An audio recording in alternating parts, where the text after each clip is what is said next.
When I first heard this documentary was coming out, I was really hoping that they were finally going to ask the hard questions about Star Trek Voyager, like, did those sex salamander kids ever send Captain Janeway a Mother's Day card? Because if they didn't, I'm glad they left them in the Delta Quadrant. Deadbeat kids, what can I tell you?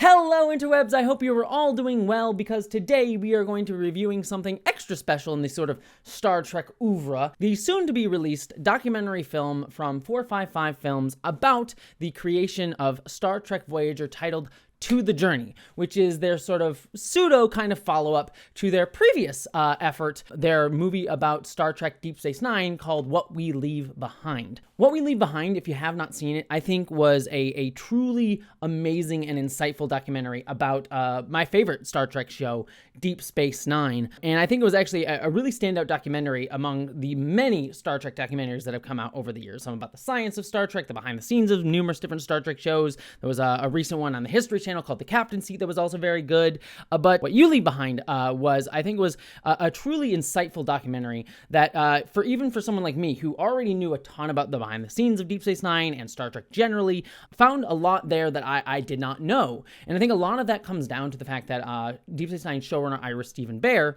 was involved in that documentary and was willing to not only be very open about the behind the scenes of the show, but also revisit it with a critical eye, yet also sending up what Deep Space Nine was. So there was just a lot of really interesting insight in that documentary that I think made it really, really special. It was just a really unique documentary that I think stood out even amongst an already overcrowded market of Star Trek documentaries. So when they announced that they were going to be doing a follow-up about Star Trek Voyager, I was one of the first people to not only get excited for the film, but also signed up for their Kickstarter, which I believe became one of the fastest funded and even one of the highest funded Kickstarters at the time that it happened in 2020 or 2019 or thereabouts, because time is non-linear and it's already been over half a decade since then.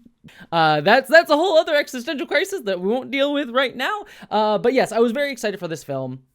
And I recently got the chance to view a recut version of the movie and what will likely be the final version of the movie. And I'll sort of mention what I mean by a recut version of the movie when I get into deeper into my spoiler-filled thoughts on the film, on the Star Trek cruise, which, by the way, I won't go into this, but Star Trek cruise, one of the best experiences of my life. I was very thankful to have been invited by some friends of mine and got the chance to go at very last minute. And it was honestly just a fantastic time. And if you are able to go ever on it, it is well worth it. It was honestly, frankly, very emotionally needed given the times you're in. It was just nice to be on a ship full of a bunch of nerds and kind people at a time where that feels very, very distant in a lot of ways. But that's neither here nor there. They did get to show the documentary screening of it on the ship.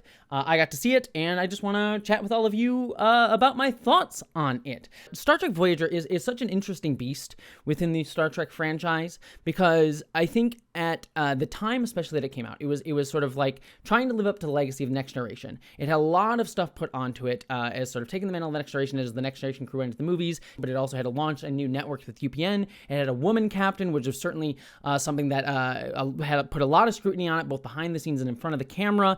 And I think that it also got a lot of criticism for being kind of TNG light, not really living up to its potential for a lot of different reasons, such as the Maquis storyline and it feeling like it was just doing TNG again. And I think that those are all valid criticisms and a lot to sort of talk about with this show. But it's also an interesting show in that in recent years, it has gotten a kind of reappraisal within the Trek fandom as we come into the streaming era, as have almost all of the Star Trek shows past Next Generation and Deep Space Nine, I think especially. But Voyager's also gotten that too, in that it's become a show that has not only been seen as like a good comfort Star Trek show, but also one that has inspired so many people, so many women, so many people to look at Janeway and things like that, and also looking at a lot of the nuances of the show that were there. And so I think there's so much you could dive into this and with this movie and this documentary. And so it's a really hard beast to tackle. In some ways, a harder beast than Deep Space Nine. In some ways, just given all of the stuff that you could go into with this. So I definitely don't. I definitely don't envy the filmmakers the task of having to have gotten into this, and yet. Still, I think they fall a little bit short. I feel that To the Journey is a really good documentary that I think gives a great overview look at the history of Star Trek Voyager. However, I do think that it falls short of the admittedly very high bar that they set themselves for with What You Leave Behind. As I said before, I think What You Leave Behind was a very insightful documentary and taught me things that I did not even think I knew about Deep Space Nine, and really got into the nitty gritty of a lot of it. Whereas this film feels more like just a good overview of what was going on for Star Trek Voyager, but didn't really add anything new, and also, frankly, did not delve deep enough into even some of the issues that it did bring up in a way that I think did a disservice to some of the nuances that I think would have been much better, and actually provided a much better conversation to bring up. But let me kind of focus a little bit on the positives first. This documentary kind of takes a slightly different approach than What You Leave Behind, in that it kind of goes a little bit into the behind the scenes of Voyager up front, but then kind of focuses on each individual character and gives them, goes in depth on each character on the show. So Janeway, the Doctor, B'Elanna, Kes, even Neelix. And I think what that does is it provides like a really friendly, inviting feel into each section. There's just a good analysis of each character, and that really comes through the passion of all of these actors have for each other behind the scenes, and their love for the characters, and even some diving into some of the depths of these characters that we don't normally think about. Like Neelix, despite the fact that he was sort of the bad comic relief on the show, did have a lot of depth in some of his very darker, more existential episodes, like the fact that his people had suffered like a mass Holocaust event. And I think that this really gets into all of that in a really beautiful way that, again, just despite the fact that all these interviews for the most part were filmed separately, you could sense the warmth that this cast has for each other. The other thing that I think the doc does capture well is it does provide a really brilliant overview into the making of Voyager, such as the fact that, again, it was taking on the mantle of TNG. There was a woman captain. It goes into depth about the big sort of controversy at the start of the show, which was Genevieve Boudreau, who was cast as Janeway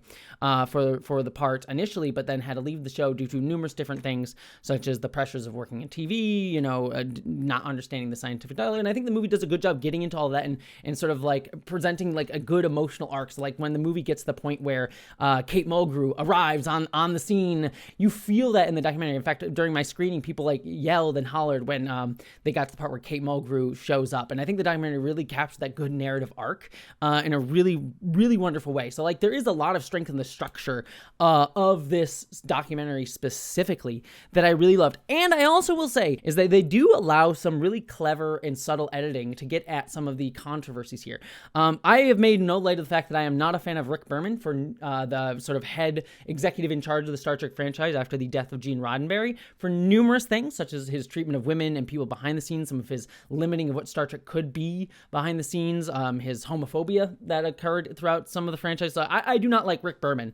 And while this movie does not go out of its way to overtly say like Rick Berman sucks, but what they do is they kind of allow him to make an ass of himself, because there are moments in this movie where Rick Berman will say something like, I don't recall, for example, I think they sort of talk about like, oh, we might have cast a man for Janeway if we didn't find a woman, and sort of the lack of desire by the studios to really push forward the progressive voice of Star Trek by casting a woman in that lead role that would have been an important thing to do, and ultimately was in terms of the influence of Janeway, but they were looking at men, and so you have Rick Berman saying like, I don't recall really if we were going to cast any men, and then we'd cut to people immediately going like, no, we definitely were doing that. And you can really tell throughout the film there are moments where Rick Berman is being interviewed and is willing to hide some of the things that make him look bad, but is very willing to criticize others. There's a couple different moments too where they get into one of the controversies behind the scenes of like the feud between Brannon Braga, who was the later showrunner of the series. He was right on TNG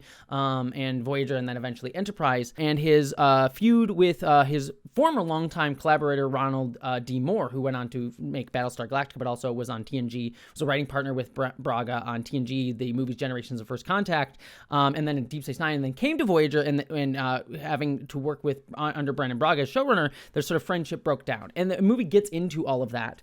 And I appreciate Ron and Braga both are interviewed for this, and they really get into it, and I think they're very open and honest. Braga takes on a lot of responsibility, feeling like really bad about about it. We also get some moments where Rick Berman's like, yeah, these two are fighting each other. And while Braga takes full responsibility for it, we also get into some points where it's very clear that Rick Berman was instigating some of that infighting, but Rick Berman himself is not willing to take that responsibility. He's like, I don't recall, or I don't remember. And you have cut to people being like, no, he definitely was. And so while Braga, I really have a lot of respect for in a few ways of him taking full responsibility for that, the movie also makes clear that there was other aspects to play. And I appreciate that the movie is willing to be critical of Berman in a way that lets the viewer come to their own conclusions in a very clever way, but certainly doesn't shy away from being critical of him. There's a part of me that wishes they would have been more overt and had just said it in a few regards, but I think that there's some clever ways of really letting you come to that conclusion through the editing of the piece. Some other really strong aspects of this, there's a great moments about like how Voyager was really influential in terms of influencing people who, like women and scientists who look at the show. In many ways, Voyager is one of the most scientific Star Trek shows. Janeway herself is a scientist.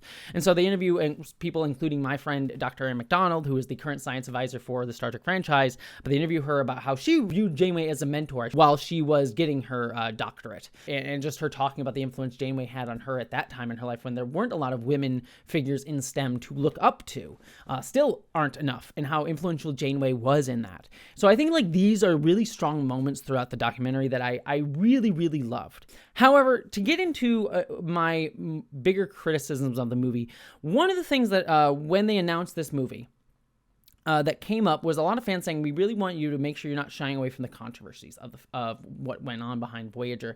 And the movie attempts to get into some of those. However, for me, I feel like it avoids some that I really wish it had gotten into. And I think the ones it does get into, and it does not delve enough into the nuance of them.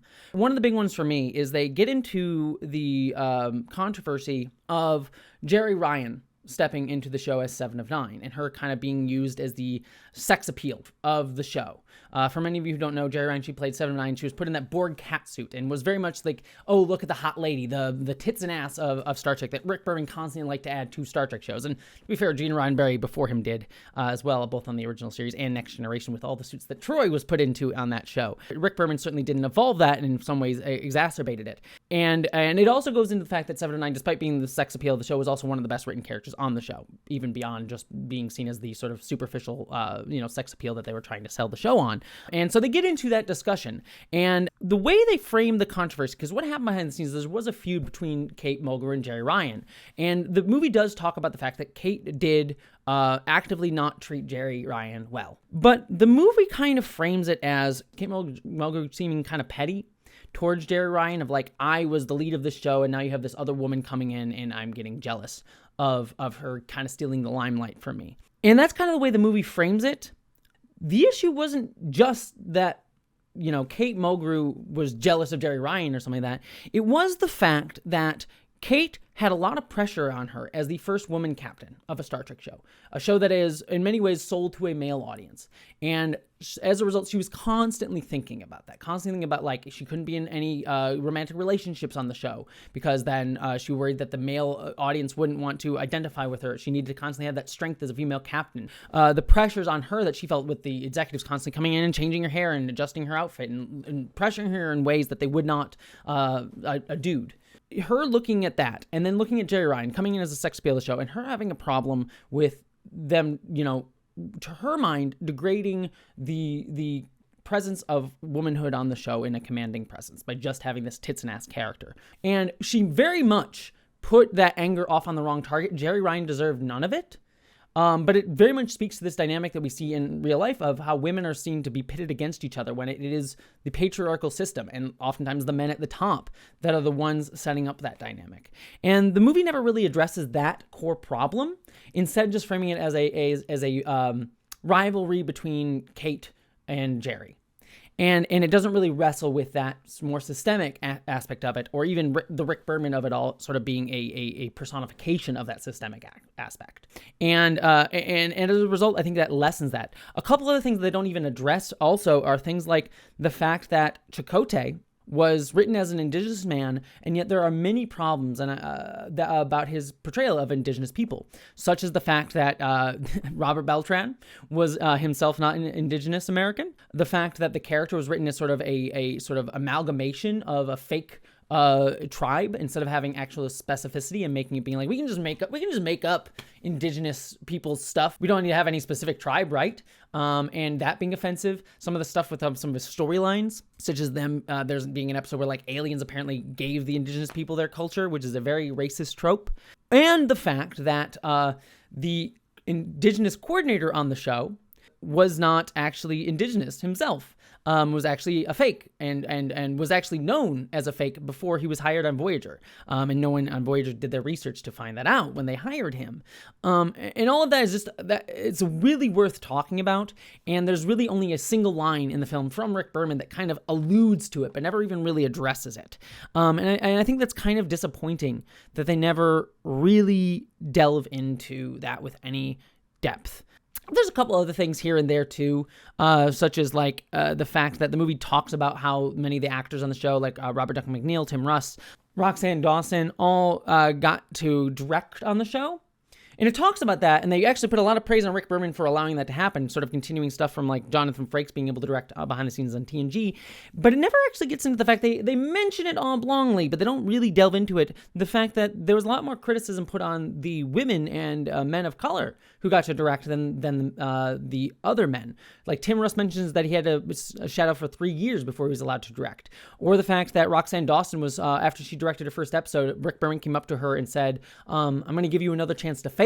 None of the men have to get that sort of like, oh, I'll give you another chance to fail. Jonathan Frakes didn't have to deal with that. Robert Duncan McNeil didn't have to deal with that. Robert Picardo, who also got directed, didn't have to deal with that. And you can even go back to TNG and talk about how Gates McFadden got to direct a single episode.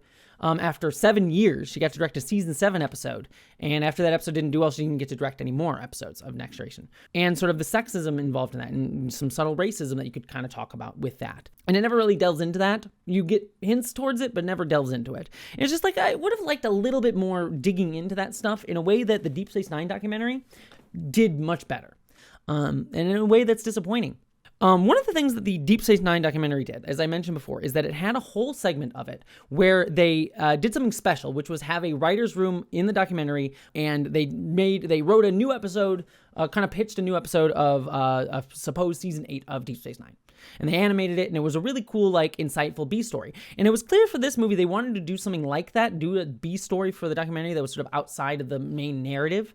Unfortunately, the one they do for this is not as strong, because what they have here is they have Garrett Wang, who played Harry Kim, go on a zero-G space flight with the Nova Space crew, which is a sort of group that does those sort of zero-G flights. Unfortunately, it really drags as a B story, most because it is just so separate from what the main narrative of the film is, and you just keep cutting back to this story of, Garrett going into space and getting to float in zero-G, which is like fun and kind of, but it never really adds anything other than like, hey, look, he's in zero-G, and it just keeps coming back to it several times throughout the piece.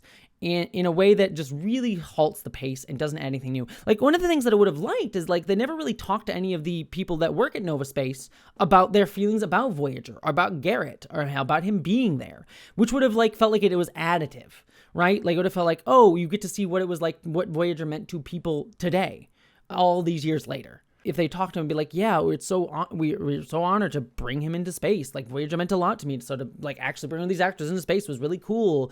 But it never does that. It's just Garrett getting to go into space. And as a result, like, it would have been cute for like a 10-minute segment, but they keep coming back to it. And also, frankly, the version that I saw was a recut version of this. Apparently they premiered the movie in Los Angeles, and some of my friends caught it there. The segments were even longer in that version, and they've significantly cut it down for this version. And even I, watching this without any of that previous awareness of that version, found that it still dragged.